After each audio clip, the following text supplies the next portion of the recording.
The transfer window is officially open today, and Manchester United have gone in with a humongous bang. Obviously, last night we covered the news that personal terms have been agreed with Jarrad Branthwaite. Now United are negotiating with Everton over a deal and a price. We got updates on that. Don't want to get too much into that. There's other news to talk about. We're talking about the other players that Manchester United are interested in, the Cunha, the Neves, everything else there. New training ground facilities being built at Carrington. That's all come out today. What is Ineos' plan? How much money are they going to pump in to Manchester United? 50 million they can put in of their own into the training ground. Yes, that's fine. But how much of the budget on transfers can they actually blow? And how are they going to fund it? Information on other players leaving Manchester United. Fallout from last season from what Laurie Whitwell from The Athletic has been talking about. Really interesting read. We're going to talk about that as well later on in the show. So make sure you get your comments in. Get in the live chat. To be in the live chat, you need to be subscribed. So you might as well just get hitting that subscribe button.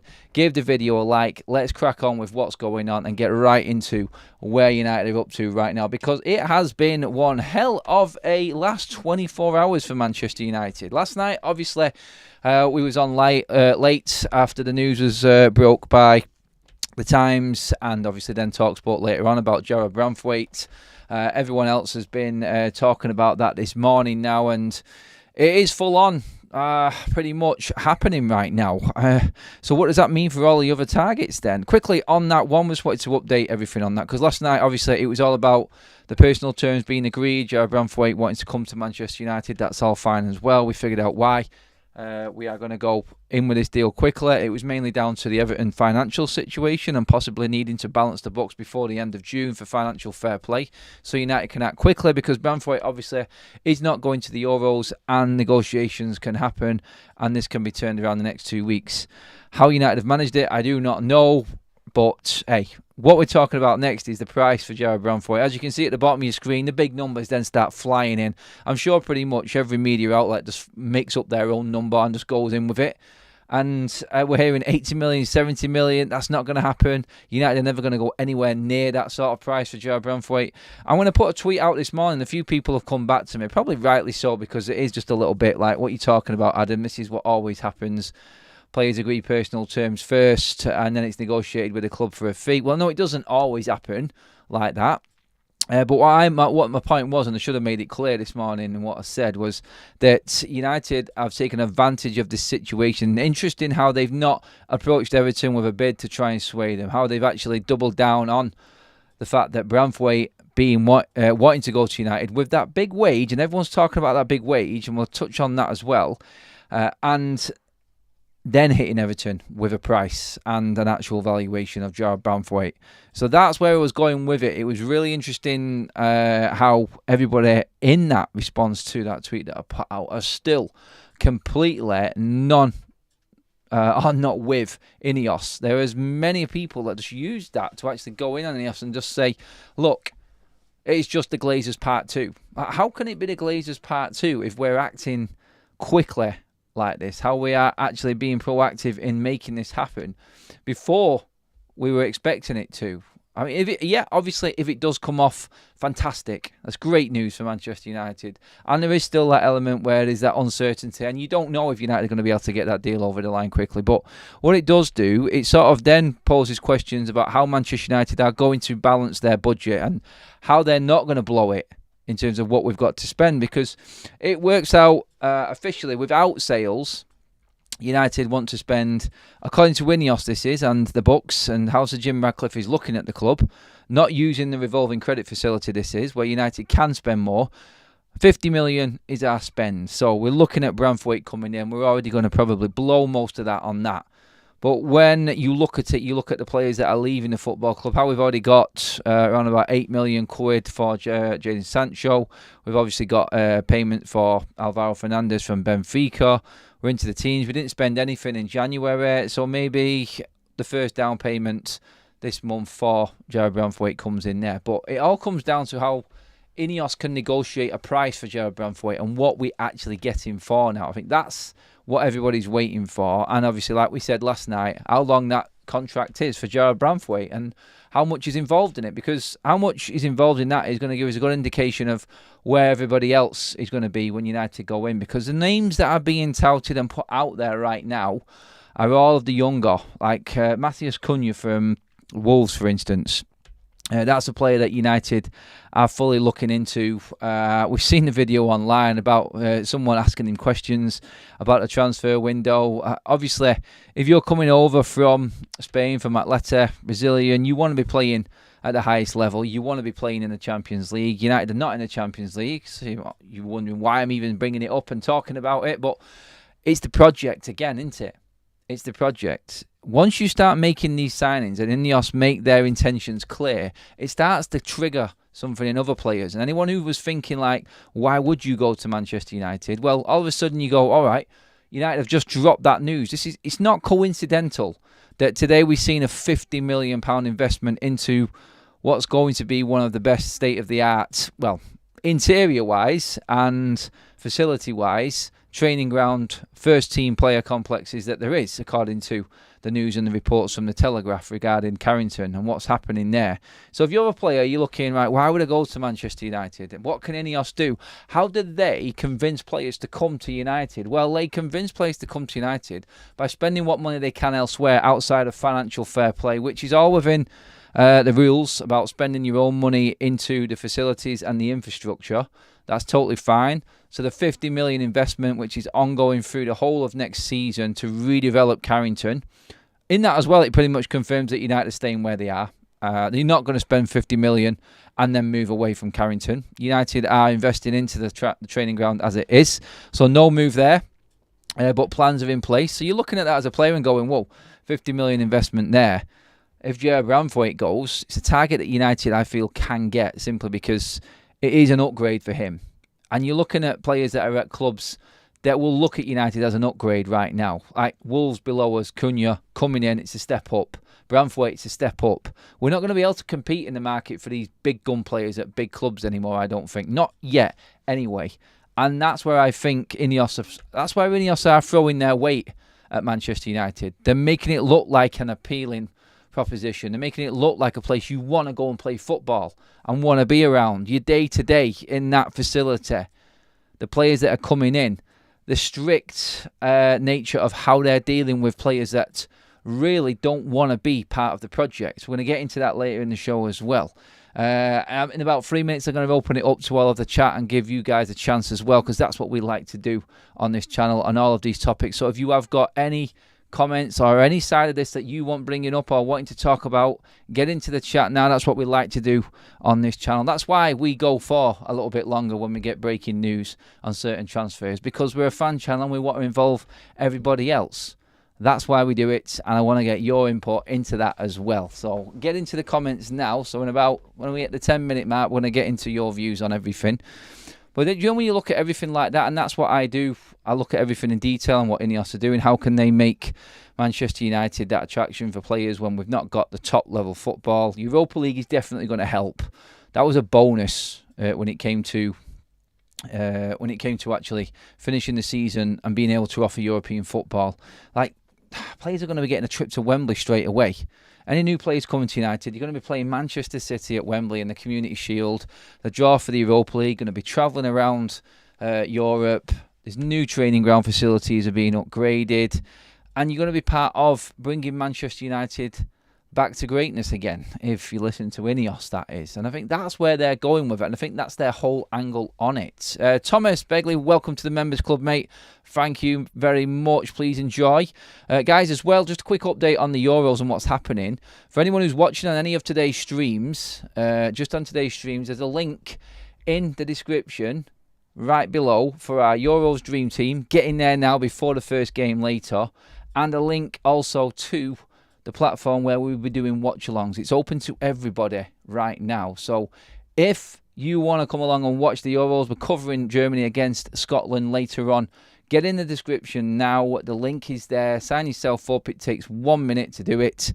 I will be doing the watch-alongs for the Euros on that platform. It was a members-only venture early doors, but just for the shows today, I'm opening it up to a few more people and giving you the chance to join us and watching the Euros later on. So schedule is as normal here on YouTube with the shows, unless anything else breaks. Of course, we'll cover that, and we're adding this to it as well now, guys. So come and join me for a bit of a booze up. We'll open a few beers, we'll enjoy ourselves, and we'll do a proper sit down couch football watch along.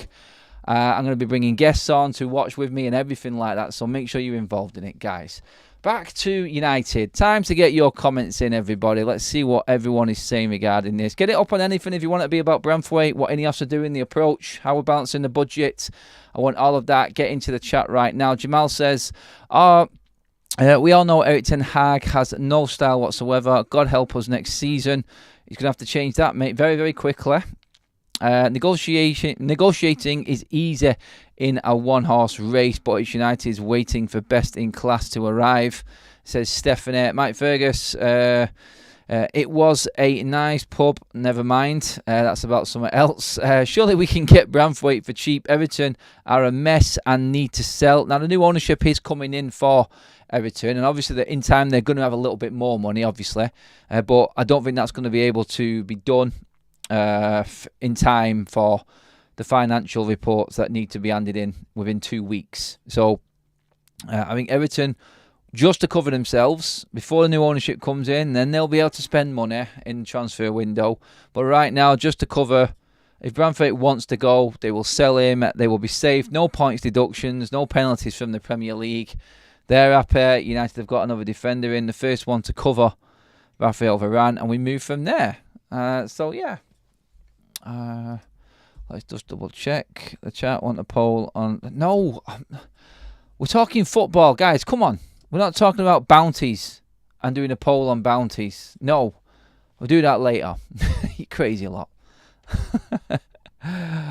Do we know if Ineos want Branthwaite or Erik ten Hag? This will be a Ineos signing, 100%. I don't think ten Hag is going to say no to Branthwaite. I think he's seen the qualities. You only have to tap in, like we said last night, into what Ruud van Nistelrooy was saying when he went on loan at PSV, and all of the praises that have come his way. He's now going to be a full-on in Stonewall international for England, I feel, as well. So he's moving on up. Let's see now. Building supposed to be the indoor pitch at Carrington to hide the fracking drills for Ineos, says Michael. People are still going on about the fracking stuff at Carrington. Let's just see what else we've got here. Did anyone read the Laurie Whitwell piece? I'm just talking about that, Phil. I am going to be touching on that before we finish up. I will believe it when I see it, says Flash Talks. However, it is their first summer, so imagine they will go big this summer. It has to be a summer of change. United need to return to being a team regularly competing in the Champions League before a big player wants to join us again. We'll need to target highly promising players until then, which I think, Skiliano, is what's actually happening right now. Maxi can't go for top-class players, but willing to overpay for bang-average players. Nothing has changed. Come on, Mark. We've not even got the price yet, mate. We don't know. Let's not jump the gun too soon. We could be getting Branthwaite at a snip. I don't think we should be spending more than 50 million on him. I don't. Adam, I think United won't dilly-dally around. Unlike the clowns the last 10 years in transfers, it will be bang. It'll be bang bang. Hit him in here, him in there. All on the quiet. I don't think anything can be done on the quiet, but I understand what you mean. Like quick fire, get in, get out. Let's move on quickly. Ten Hag has said reportedly that he wants players in before the pre-season tour, and I laughed that off big time when I seen it. But if United managed to pull Branthwaite off before we get to July, I'll sort of look around and go, okay, maybe they are different. Maybe we are going to see things move quicker and differently under Manchester United with Ineos. Branthwaite, another player that played in Holland. He did for PSV for one season on loan, Mark. I don't think we can dig that deep. I think we're judging Branthwaite on what he's done in the Premier League, to be honest. Yes, we can look at what Ruud van Nistelrooy said. I just don't see... I don't see why we should be looking at this and going, Ten Hag, Dutch players, Dutch links again to the Eredivisie and stuff like that. I think we can look at this and go, look, Branthwaite's come to the fore through his performances for Everton this season. Yes, we do pay attention to what he's done the season before, and scouts would have looked into that as well. But I think the bonus is that, look, we've seen a season of him in the Premier League as well now, and he has handled himself very, very well. So I think we can look at that more, I would say. I know it's a fair point, though. Thanks for the super chat, mate. Tommy's joined Tifo. Adam, ready for tonight? Cheers for that, mate. Get in the description, guys, if you want to join in. The not the Europa, that's not happening yet. The Euro 2024 FUTV Mini League Dream Team is up. Fantasy Football League is up there, guys, in the chat. Click on the link. Get your team in quickly before tonight's first game. And do click on the link with Tifo to join me. It's open to people on today's streams alone. So if you are watching now and want to be involved in the watch along as well, get on live and have a chat with me.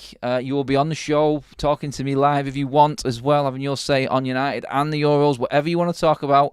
This is the beauty of Tifo and what is coming through the start of next season, guys, and giving you a little sneak peek through the Euros as to what's coming and how this channel is going to be completely different to anything else that you've seen. Because it's a proper fan channel. That's why. I'm not expecting much this summer. It will take time. Remember, the Glazers still own 80%, which concerns me. It concerns everybody, Jay. It does. But what you've got to look at is that full control of footballing matters. The fact that they are willing to spend 50 mil of their own money on Carrington. It's a positive, isn't it? It is. And while they're spending this money, we've got to look at it and go, any improvement into Manchester United surely has to be looked at as a good thing. We cannot spin that into a negative, surely, can we? I don't. Please give the video a like, guys. Creeping up to the 100 mark already. Thank you, everyone. Get your comments in. Everton fans, I lost that comment. It disappeared off my screen. Everton fans are saying Branthwaite is their best player, by the way. He has been, according to them. We should always be going for up-and-coming players. I think Branthwaite will cost 50 million, no more. I hope so. That's the price that I would be sticking to. United can get Branthwaite for a bag of toffees. Poor one, Michael. Poor, come on. You've got to do better than that. Tony O'Neill wasn't happy with Jamie Jackson insinuating Jason Wilcox responsible for our cup final win. Not Ted Hag. Thoughts, please? I've already talked about that, Stephanie. I pretty much talked about that the other night. I think it's complete and utter bollocks that Jason Wilcox had anything to do with Manchester United's FA Cup win. Nothing at all. Like, that is, like, I said it before in the other shows, draw the line. Ten Hag will run the team. I cannot see Ineos getting involved. Ineos will take away all of the other stuff, but no. I don't think that happened at all. I think that's complete and utter bull. I really do. Jason Wilcox is not going to come in with no coaching experience. Well, he has got coaching experience at youth level, and he is well renowned, and I'm happy that he's at the club, but he's not going to walk into Old Trafford and go, Eric, you need to do this. Sorry, no. Sciliano, I don't see much of an issue if Branthwaite played in Holland. The technical ability of Dutch players is high, and it will only have supported Branthwaite's development. I think Sciliano, what Mark was saying was basically, why are we only looking at players that have had anything or any sort of like scouting report coming from the Eredivisie? Obviously, I said it was different because we've seen a year of him in Eredivisie and the Premier League. So that's where Mark was alluding to. There is a link to Holland again, and it always is. There's always a link. If you dig into any transfer, there's always a link to the Dutch. And that's what everyone worries about if Ten Hag is in charge. Yesterday I said, though, that the biggest thing in this transfer, more than anything, was that it's not Todibo. And Todibo was Ten Hag's signing. That's who we wanted to replace Harry Maguire last season. Whether or not Ten Hag's mind's changed, how much input he's had with Branthwaite. I think with Branthwaite being English, I'm not saying that that's the way Ineos are going to go. They wanted that British core, though, didn't they? We know that. He's young, he fits the profile that Manchester United want. I don't think Ten Hag will say no to a player of that age who can play both left and right centre-back. He's both-footed, good in the air, strong, quick, can pass the ball. Ten Hag's not going to say no to that.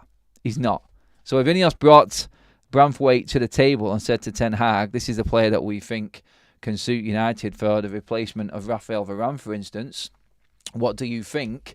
I think Ten Hag would go, I like that player, let's get him in. And I think Ten Hag will straight away realise, wow, like I've not done anything. I've not had to do too much looking around or get into things. But now Ten Hag's going to know that, look, like I like that player. we need a player in this position. What about him? Ineos will come in and say, we could do him, but what about these as well? And Ineos will go out, get everything there, and then go, there, Eric, what do you think? We can get all of these for you. I think it's going to take the pressure right off him. And do you know what? If anything, it's going to give Ten Hag that impetus to just go, oh, we can get behind this. This is the right way. This is the right structure. And then, like I said, that's it. Wilcox, aside you go and let him get on with his job. And then if he fails, then you sack him. You bring someone else in. But if they put everything on the table and make it an environment for Ten Hag that he cannot complain about, the best possible chance to take United forward with what they do off the pitch, then there's no complaints at all from anyone, I don't think, especially Ten Hag. So that's how we've got to look at it, I feel. I will get your comments in on everything else as well. But as you can see in the tweet at the bottom of the screen there as well, that Manchester United are open to selling absolutely everybody this summer. And everybody, that means everyone apart from Rasmus Højlund, Onana, Lisandro Martinez, Kobe Mainoo and Alejandro Garnacho. They're the only players that are safe. So, like we said yesterday, there is an opportunity that Bruno can be sold. There's an opportunity that Marcus Rashford can be sold. Doesn't mean that they will. But when we're looking at this budget, the so-called 50 million, Branthwaite's going to take most of that. We need to fund it somehow. Obviously, Greenwood is way down the line, it would seem. And let's not forget, like, going back to the boring bit, the PSR and everything, I know everyone sort of turns away at that point, but we have to take it seriously.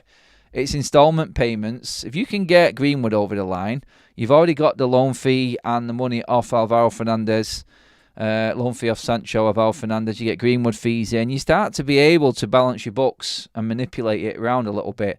And with the amount of room that United have now got within the wage structure of the football club, with the big names gone, it makes it a lot easier, especially still being in Europe and having to abide by the financial fair play rules, which are different to PSR. I think United will target financial fair play rules rather than the Premier League's PSR, because PSR is about to change unless City have their way and they win this case, which is ongoing at the moment between them and the Premier League. Then we'll have to look at it all over again. But if you follow the financial fair play rules, you're pretty much going to fall into line with the PSR of the Premier League as well. It's off the squad ratio and the squad value rule, which is a certain percentage against the actual value of the squad, wages, valuation of players, transfer fees and agents' fees as well. So it just gives you a percentage to spend against what you earn and what you bring in. So if it is that way for United, and we do go far in competitions this season, then we're quids in. We are really quids in, and that's how you balance it. But there is attention falling on Aaron Wan-Bissaka in particular from reports on players going out. Obviously, we know about Sancho, we know about Greenwood, Alvaro's gone. Them three we know about. Obviously, we're bringing back Palestri and Hannibal. They're going to have to go. We know that Heaton and Evans are probably going to sign new deals. There's lots of little things and little issues being sorted out behind the scenes. But the big guns, that's what we want to know about. Aaron Wan-Bissaka is one of them. The problem there is then, yes, you've got the reliable, ever reliable Diogo Dalot, who is nearly always available. His injury record is exemplary. Like Portuguese, why is it with Portuguese in there? Like the way they look after themselves. Like Bruno, Ronaldo, Dalot. You look at Diaz and Bernardo Silva and players like this, like they all have immaculate injury records, don't they? There's something in the water in Portugal, anyway, that works with longevity and actually getting a full season out of these players. So, yeah, but you'll have Dalot on the right-hand side of the field then. Will United then venture into the realm of right-back? I don't know. I don't know if we'll go that far. The budget has to stretch an enormously long way. Left-back is a priority for me more than right-back. But if you sell Wan-Bissaka, then you effectively have one right-back and you've still got Luke Shaw and Malacia. Does the focus fly across to the right-back area then? Because you could also have Dalot covering at left-back as well. So the left-hand side, all of a sudden, you're like, oh, maybe the right-hand side is more important. And then you start thinking about other players to come into Manchester United. But yeah, Wan-Bissaka is attracting attention from Europe, from Italy, from Germany as well, we're hearing. And it looks like he will be one of them first-team players that Manchester United will look to get rid of. Aaron Wan-Bissaka, he's got years. He's young, still only in his mid-20s. He's a great defender. When you look at it, only having 1 year left is the only reason why we're not going to get a massive fee for Aaron Wan-Bissaka. Otherwise, I think we could get a decent sum. I think we could definitely get upwards of 30 million for Wan-Bissaka. But right now, I think with 1 year to go, I think you're looking in the realms of 15 to 20 million for him. They're still going to go an awful long way into helping us buy other players in. I would be definitely looking at him and Lindelof going. But if United are looking to sell and everyone's open, there is a case, because we're still in for Euro. Like the reports on Lenny Euro at centre-back is that PSG, United and Liverpool have all bid. This is from Ornstein yesterday, just going over the news from then. They've all bid and have offered very lucrative offers to Lille, whereas Euro always was touted for Real Madrid. Real Madrid are not going to spend over 40 million euros. They have set their maximum transfer fee, then they won't go above it, according to reports from Ornstein. And Manchester United, PSG and Liverpool have all offered more. So there are better offers on the table for him. Where do they go with it? Euro has to go. He's got 1 year left on his contract and he will not be signing a new deal. So it's either sell him this summer or he goes on a free and negotiates with someone in January. So Lille are in a position where they have to sell Lenny Euro. And they're in a position where they have to sell Jonathan David as well. So I feel like we need to keep an eye on the situation there with Lille and their situation with players, because as good a squad as they've got, and like players like Euro and David, like the fact that they've let them contracts run down is another trigger, I feel, for Ineos and why they are looking. Like Ornstein said in his report on Euro that Manchester United are not looking at Lenny Euro as a must, as like a top target. They're looking at it as a lucrative deal, like one that you cannot not look at. Like 1 year left on his deal, young player, the quality that he is. All of the top teams around Europe are after Euro. Like PSG, Liverpool, United, Real Madrid. If you can get him, you cannot turn that away. And I'm sorry, you have to sell Maguire and Lindelof. They both have to go. If you get the opportunity, if Euro comes to the table and does what Branthwaite does, I accept your terms, make this deal happen. Ineos have to turn full attention to getting Euro through the door. It's going to go over budget, yes, but then you have to sell Harry Maguire. You have to sell Victor Lindelof. You have to get together what possibly you can, like maybe 30, 40 million for the both of them. Big wages off the bill.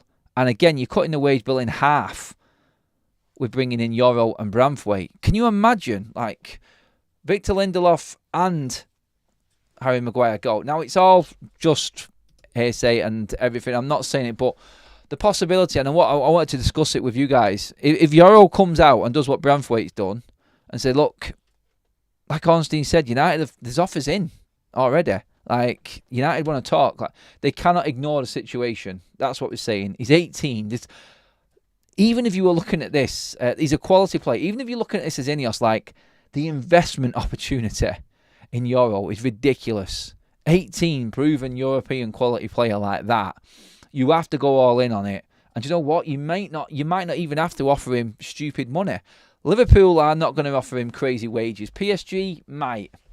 But does Euro really want to go to PSG? Does he really want to stay in League 1 and that league? Yeah, we can guarantee him trophies, but has he got any aspirations? If Madrid are not showing their card and not willing to go higher, do United take advantage of this?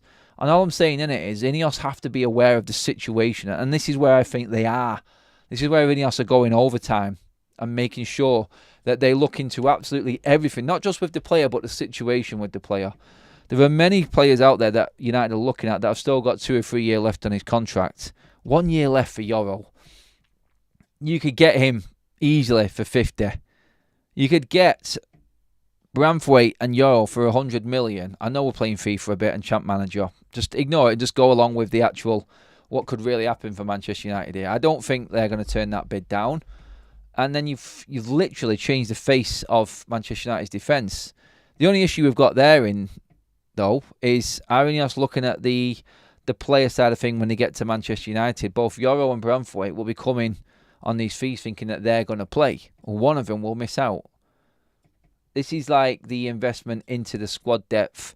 Is it easier to convince a younger player like Euro that you're coming to Manchester United and you're probably going to play second fiddle and come through then? Is that an opportunity that you cannot turn around and say, we can ignore that. We concentrate on just Branthwaite. No, 18 is a player that's stepping up from Lille to Manchester United, and you're going to go, look, you're going to get your opportunities. You will, but you're going to have to play your way into this team. We need quality and depth. We do. So, Euro can play out wide as well, but I'd rather him in the middle. And maybe these versatile players. I don't like versatile players. I'm happy with Branthwaite being both-footed. I think all centre-backs should be able to play on the left and the right. You know my feelings on that. I'm old school, and I think it's a nonsense that you have to specifically have a left foot and a right foot. No, not for me. So, happy with the Branthwaite one, but defenders that can do centre-back and full-back, maybe we're looking at that side of it to cover for injuries. Maybe this is why we're scouting Euro for the whole package. Like I've just explained with the 1 year thing, then the fact that he can play two positions, and you know what I mean, it rolls on to getting cover for fullback and centre-back at the same time.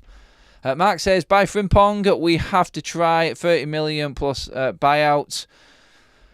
Yes, that's the right-hand side one again. And then the plot thickens even more. How many players can United bring in? Frimpong, again, versatile and can play further up and in defence. Yeah. If Wan-Bissaka goes, I think focus has to fly back across to the right-hand side. And you're going to have to forget about the left. Crazy, isn't it, how it just turns around on its head by one player going. Another super chat in from Black Sheep 19 says, Adam is waiting for Madrid. United aren't getting him. He is waiting for Madrid, you mean? No, he can be waiting for Madrid, mate. But if you offer him something, I'm saying you cannot ignore the situation. I understand the Madrid side of it, and I said that last night. I expect the Madrid thing to come in. But if the opportunity does come about, Ineos cannot be... They cannot be stuck there waiting. Like, they have to be ready to go. And I would go all in. If you get any sign that Euro can come, you go get him. You go get him. But, yeah, there is the Madrid link. We're not ignoring that. If Euro wants to go to Madrid and he holds out, fine. That means that Madrid will get their price. That's the power of Real Madrid. You cannot say anything against it. It is what it is. That's what they are able to do because they have built a proper football team there. And players will wait out, like Kylian Mbappe has done. Madrid getting Mbappe for free. Yes, stupid wages and all of that, I know, but that's what happens. That is what happens. Okay. We are getting into the Matthias Cunha one. I just want to touch on that quickly before I move to the outgoing section and what Laurie Whitwell was saying. Good player. Came from Athletic last season. I think United are going to have to spend 50 mil upwards again on Cunha. 22 goal involvements last season. 12 goals, 8 assists. Good first season for Wolves. Good player. 25. Fits the mould and the profile. I think you do well at United. I do. And I think it is a step up. But the money. Again, that's the thing with it. It is a big fee. So, I'm not too sure. I wouldn't mind him at United. I mean, one season in the Premier League again. I can't really back out of that and say that it's ridiculous because I'm behind the Branthwaite deal. And like he's had one season in the Premier League as well. So, I just feel like he has got something, Cunha. He is a very good player. I think he's one of them reliable players. You know, you can put your house on him. You can bet he's always going to give you absolutely everything. He just looks like that type of character that United could do with. Like, all in. All or nothing. But it depends on the money again. If we can stretch that budget, how far can we take it? Do you guys want Cunha? Is he good? Neves from Benfica, definitely. We know about this. I mean, João Neves is an absolute star waiting to happen.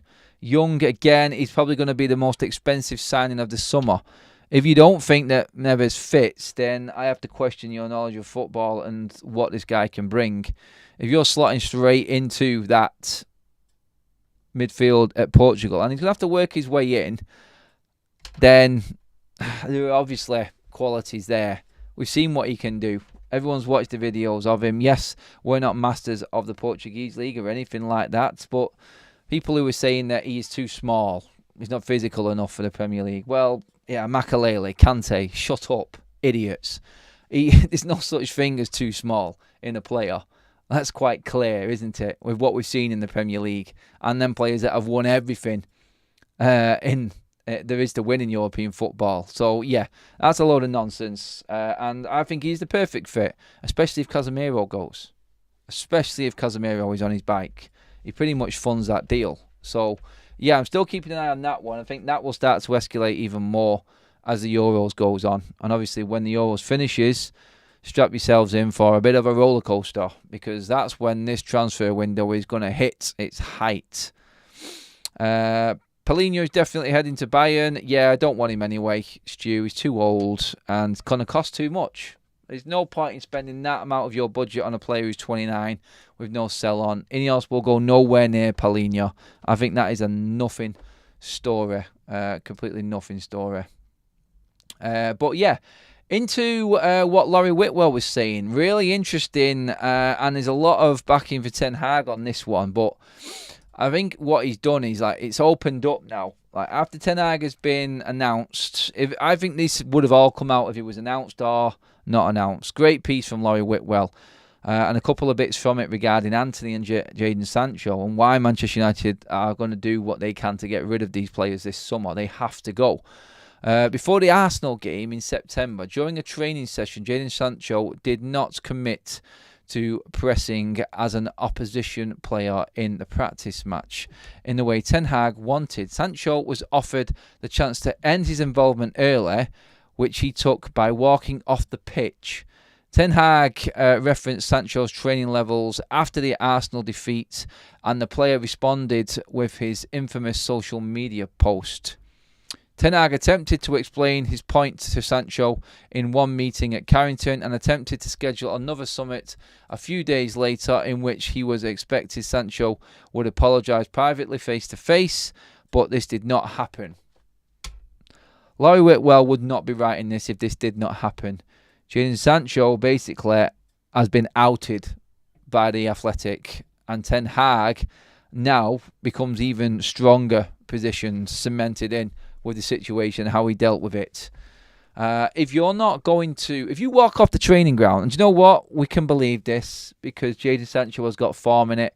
It's why Pep Guardiola didn't take Sancho any further, because he walked off the training ground at Manchester City. There is clear issues with direction, and you know what? It's like you listen to some professionals in football, and they say, look, even if I don't agree with the manager or the tactics, you still go all in. You give everything you can. But if you're not willing to train, or you're walking off the training ground, then you've got a big, big issue. And it's no wonder Ten Hag came out and outed Sancho.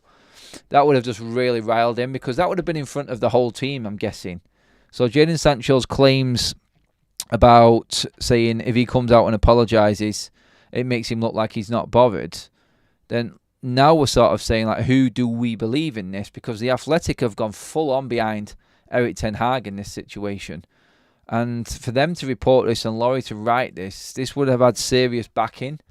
And it just proves that Sancho is gone, no matter what.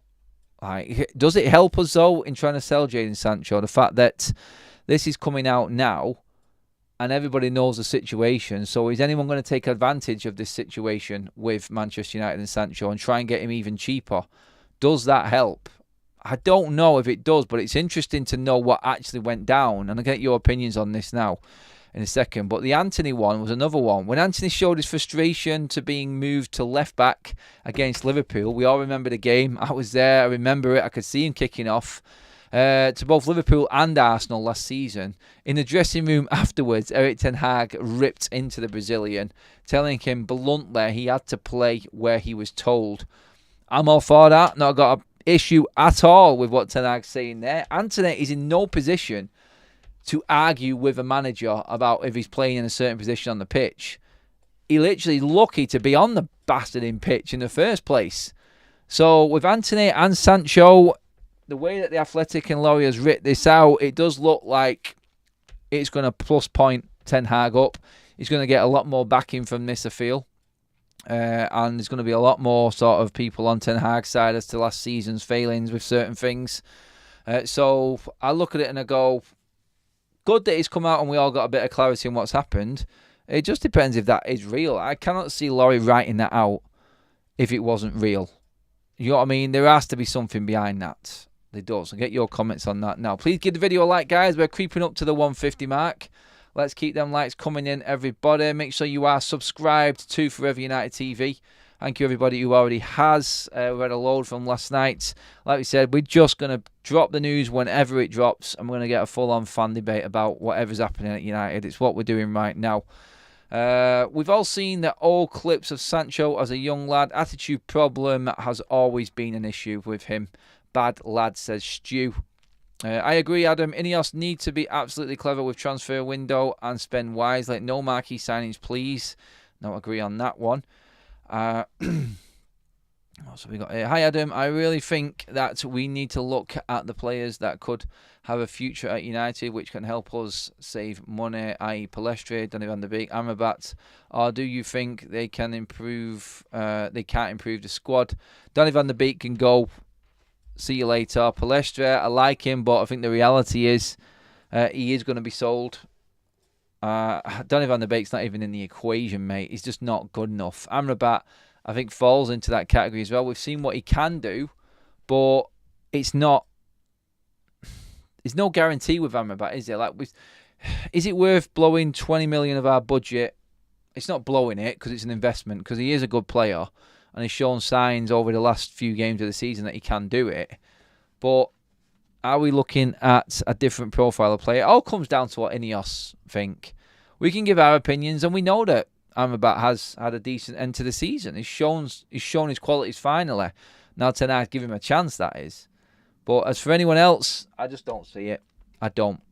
I think Palestre would be behind Ahmad and Antony, unless one of them's sold and no one else comes in, then Palestre will also be sold, I feel. And I don't think, after what was said by Palestre's dad and his agent regarding Ten Hag, that there is a return opportunity for him at United either. I just don't see it. Anthony's still in trouble in Brazil, Michael says as well. Yeah, this is it. Like, why are we even bothering to try and defend him right now? There's no one, I don't think, who's got a defence for Antony. Like, I love his work rate, I love his energy, and I've said before and shows that I'd have him ahead of Rashford. But his quality going through into the future, like, if you can buy another player, then of course you get rid of Antony. You have to get rid of him. He's not shown what we need in terms of that attacking prowess and that end product. Nowhere near it, in fact. Adam, this channel just gets better and better, mate. We need to look out for out-of-contract players because of the budget. Well, like we said about Lenny Yoro and why we're looking at him, like players in the last year of their contract, the way that we can negotiate deals or take advantage of certain deals, that's what we need to be looking into. And I think that's the important thing with this window. And I think Branthwaite is a complete opposite to that. But there's a situation there with Everton where they need the money. So that's why I think we're going all in on this one quickly. And to go back to what I said about that tweet that I put out earlier on, it's just how United have gone in on the player side first rather than hitting Everton. They've doubled down on getting the player's head turned. So you got Branthwaite on side with United, now going in on Everton and making Everton sell the player, basically. Hopefully Ineos can fix Rashford's public displays of disrespect. Rashford is one player. If he gets the opportunity, like we said yesterday, he's got away with it. If he is in this team next season, he is one player that cannot complain about anything. Not a chance. Like, he has got to do more than any player in this squad next season if he is still here. And I still don't want him here. There is nothing that guy can do unless he absolutely busts an absolute bollock to even start convincing me that he's got a future at Manchester United. I would still sell him now. And if a bid came in, see you later. Please, I beg Ineos, if a substantial bid came in for Rashford, let that fund your rebuild, please, because that's what Manchester United really need. We need them players gone. And we need this new blood in, this new age of Manchester United players. That's what we need. And do you know what? Statement transfers like that in selling Marcus Rashford go a long way into convincing players to come in as well. It's like everyone knows the profile of Marcus and everything that comes around him and how big he is and well known he is and how much he is loved around the country. And if he's sold by Manchester United, then you know that the club means business, don't you? You know that it's not just going to be reputation picks on the pitch and players with big wages and big egos are the ones that get all the game time. It convinces younger players, you know what, we have got a chance at Manchester United. And that's in the youth academy as well as young players being brought in. So that's how I look at it. And that's Ineos' play, I think, in all of this. It's making a stand against the egos and the so-called big prima donna players and saying, you know what, there you go. Go and give yourself a shot. Go and get on that pitch and prove, because you will get a chance. Get on that pitch and prove that you've got what it takes. You will get opportunities, and I think that's the biggest thing. Cheers, Adam. Just trying to see if we can save money and invest our budget on essential positions. Centre-back, right-back, striker. Anthony, Rashford and Sancho are the main three for me to go. Where are yours? Where are you on those three? Yep, with you, mate. All three can go, definitely. If Rashford is not good enough for the provisional England squad, then he is not good enough to be a United starter. Jonathan, you know what, mate? You have gone brutal over these last few streams, mate. You are going all in. I like this, Jonathan. Straight in on Rashford there. Like, you've got a great point as well, Jonathan, in that this England team right now, if you're not good enough to get in that, then Manchester United and the size that we are, there is a case there that you really shouldn't be considered for United as well. But I'm sure Ineos will be looking at it and going, is there a player still in Marcus Rashford? Obviously, we know there's a player there in Marcus. I just find it crazy. It's like they looked at the Ten Hag situation. Do they feel like they can get value out of Marcus Rashford through Ten Hag? Is he the best chance? Like, Ten Hag has bent over backwards for Marcus Rashford this season.